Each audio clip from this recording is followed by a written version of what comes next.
Hindi mabilang ang pagkakataon na umbingay sa bansa ang pangalang Inday Sara. Kamakailan lang, nagkaroon ng masusing usapan tungkol sa kanyang pagiging vice-presidente. Siya ay naging guest speaker sa isang organisasyon na layuning tulungan ang mga kababaihan sa bansa ng makaahon sa buhay na tinatawag na Mika o makabagong ina at kababaihang tungo sa asenso. Ang kanyang pagdalo ay kinatuwa ng maraming netizens, lalo na't ipinangako niya na ang kanyang sahod sa susunod na buwan ay magiging donasyon para sa nasabing organisasyon. Ngunit hindi rin nawala ang mga pulpolitiko na hindi nagustuhan ang kanyang aksyon. Ani nila, ito'y pamumulitika lamang. Tilang hindi pa rin tumitigil ang mga pulpolitiko sa panggigipit kay Inday Sara na nagdudulot ng kaba sa kanilang mga puso sa palapit na susunod na eleksyon. Dahil mukhang patuloy pa rin nga ang pagtatamasa ng tiwala ng taong bayan kay Inday Sara. Walisan na itong katunayan na dapat nating makatutukan. Ngunit bago ang lahat, siguraduhin mag-subscribe at i-hit ang notification bell para sa patuloy na pagtutok sa mga sagyap ng bagong balita sa tunay na boses ng masa.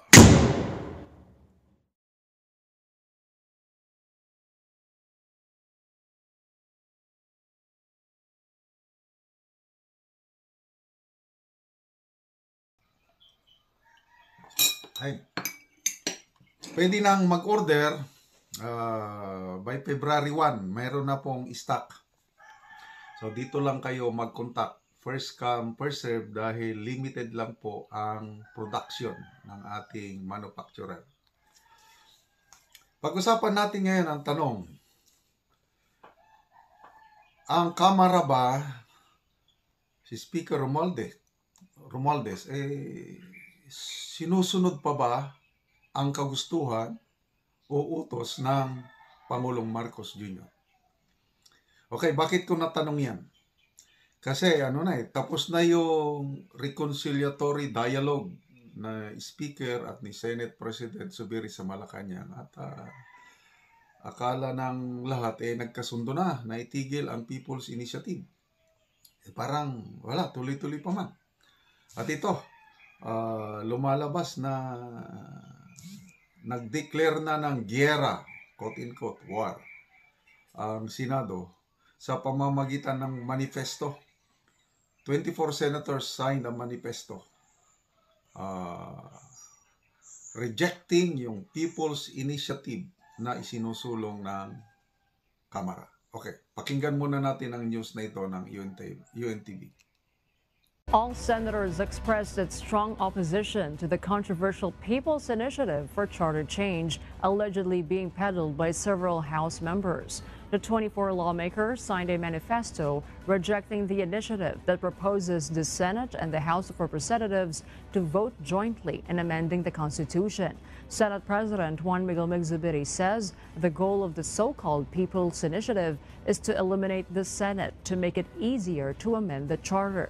Should the two chambers of Congress vote as one, he says this will leave the Senate powerless to stop radical proposals, such as foreign ownership of the country's lands and a no-election scenario in 2025 or even in 2028. Zubiri stresses that the Senate will not allow itself to be silenced as it stands as a defender of democracy. We stand by our institution, not for our own personal benefit or gain, but for the systems of checks and balances and democracy as a whole. We must stand fast these attacks on our democratic principles. Sumabuhay ang Senado. For his part, Senate Majority Leader Joel Villanueva appeals to his friends in the lower house to stop pushing for the so-called People's Initiative, adding that majority of senators are no longer interested in the resolution seeking to amend certain economic provisions of the Constitution. So, yun na. If my memory is right, parang ngayon lang magkaroon ng manifesto ang 24 senators. Nagkaisa sila at ang kanilang kinukontra ay ang lower house. So, grabe na ang nangyayari sa ating sitwasyon sa politika. Dahil dito sa initiative ng Kamara na People's Initiative, nagpapapirma sa mga tao na marami namang nagrereklamo na ang pirma na ito ay may bayad at kung ano-anong may kapalit na ayuda. Bago lang nagkaroon ng Senate investigation, yung pagpapapirma sa Davao ni Senator De La Rosa na binigyan ba yun ng 10,000 ang nagpirma, mamaya binawasan ng 9,000. Ang daming ano. So, ang People's Initiative na ito is pag naaprobaran, tagumpay, ang House at ang Senado, they will both jointly, hindi na separately, jointly sa pag-amend ng konstitusyon. So, ito ang inaayawan ng mga senador na yung goal, main objective ng People's Initiative is gawing powerless ang mga senador. Kasi kung voting jointly, talagang talo sila. 314 ang kongresista, 24 lang na senador, edi talo sila. So, kung magtagumpay ang People's Initiative, madaling amendahan ang konstitusyon. So, ang mga senador naman talagang, yun na, yung manifesto nila na ayaw nilang mangyari yun. Okay? O, balik ko yung yung tanong. Sinusunod pa ba ng House leadership ang kagustuhan ng Pangulo? Kasi, I think 2 weeks ago, nagkaroon na ng dialogue sa initiative ni Senator Zubiri. Lumapit siya sa Pangulo at inilatag niya ang hinaing ng mga senador. Ang Pangulo, according to Senator Zubiri, hindi niya alam tungkol sa People's Initiative. So, nagpatawag ng dialogue, usap-usap, Senate President at ang House Speaker, kasamang ibang senador at congressman, at lumalabas na nagkasundo na nagsalita ang Pangulo na ayaw niya yung People's Initiative. Dahil divisive, magkawatak-watak ang bayan kung isusulong yon.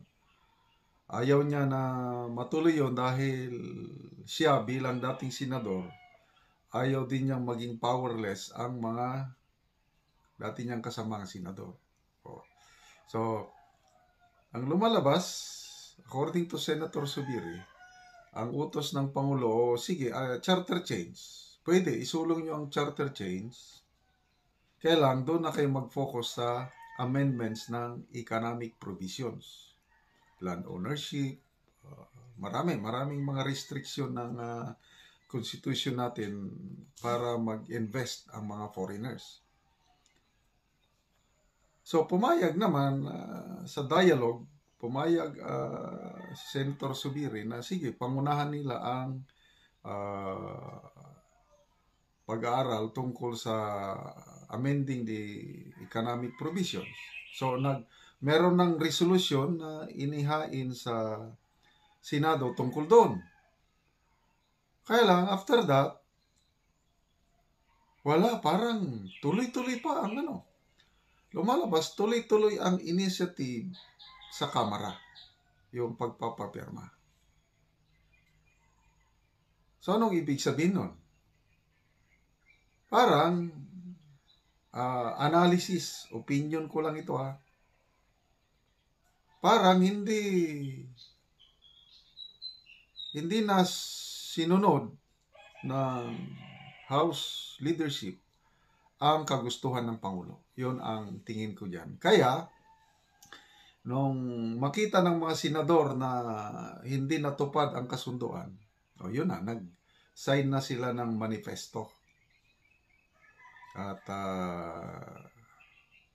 sa isang deliberation sa Senado, narinig natin si Senator Bato at Senator Joel Villanueva na sumasabog na sa galit itong ginagawa ng Kamara na People's Initiative. So, yun po ang kaganapan Yan pa, yung mga economic provisions, number 1 na yan, yung land ownership ng mga foreigners.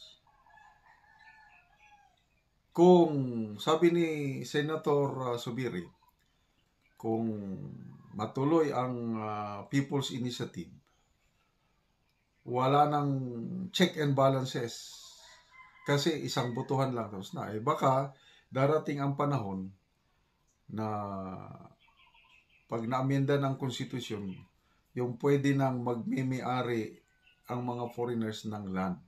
Nako, kahit ako, ayaw ko niyan. Darating ang panahon na ang mga Pinoy maaabog sa kanilang sariling lupa kasi foreigners na ang nagmimi-ari.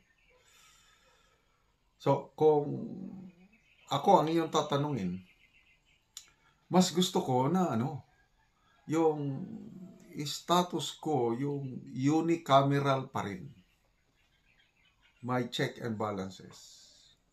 Yung unicameral or parliamentary, para lang daw yan sa matured democracy. Sino bang nagsabi nun?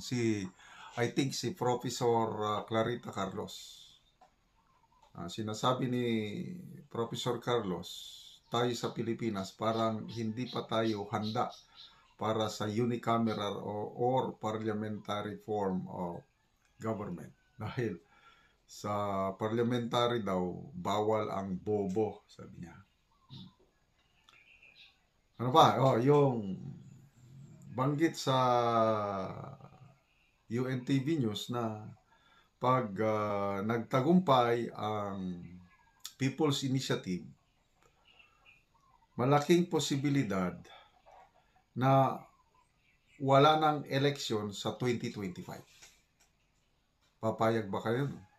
And posible hanggang 2028 wala ring presidential election pag magtagumpay ang People's Initiative. So payag ba kayo doon? Wala nang eleksyon 2025 and 2028. So yun ang mga malaking katanungan ngayon, malaking instability sa political arena sa ating bansa. So nasa atin na mga tao. Kung magtatagumpay ba, kasi according to COMELEC, nakatanggap na sila ng ilan? 848 barangays na mga pirma. Nandun na sa COMELEC. So kung tuloy-tuloy ito, ang next step doon is i-validate. I-validate na ng COMELEC kung totoo na pirma yon. Pag madagdagan pa ang pirma, magkakaroon na ng plebisito or referendum. So, lahat po ito is nasa taong bayan ang pagpapasya. Okay? So, ano ang nangyari sa direktiba o yung kagustuhan ng Pangulo nang i-focus ng Senado is pag-aralan yung amendments ng economic provisions. So sabi ni Senator Joel Villanueva, ang majority floor leader,